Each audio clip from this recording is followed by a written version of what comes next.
Manila ang Philippine government. Ngayon ako nakaramdam ng pressure Okay, ready. Maraming salamat po, madam.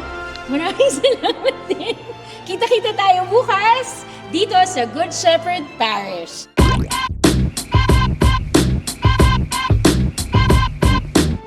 Magandang hapon mga kababayan. Naririto tayo ngayon upang makapanayam ang Vice Consul ng Embahada ng Pilipinas sa China. Magandang araw, Madam. Magandang araw mga kababayan. Magandang araw. Ako si Vice Consul May E. Fabros at masaya ako na nandito ako ngayon. So ma'am, ano po ba mangyayari bukas?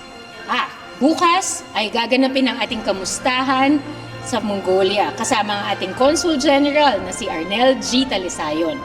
Bukas ay magkakaroon tayo ng pagkakataon na magchismisan, magkwentuhan at magbahagi na ng ating mga salubin, mga katanungan at kung ano pang mga pinag-iisipan natin bilang mga Pilipino dito sa Mongolia.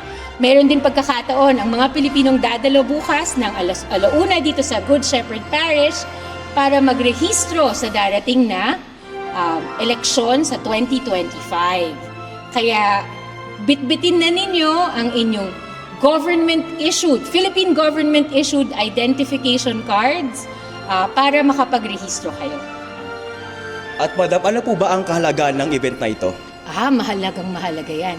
Kasi bilang Philippine Embassy ninyo, ay naririto kami para siguraduhin na nagkakaroon tayo ng pagkakataon makapag-usap. Kasi nandirito kami para serbisyohan ng bawat Pilipino ang interes ng bayang Pilipinas sa anumang lupain sa mundo, lalo na dito sa Mongolia. Maraming salamat po, madam. Maraming salamat din. Kita-kita tayo bukas dito sa Good Shepherd Parish. Paalam! Paalam! Okay.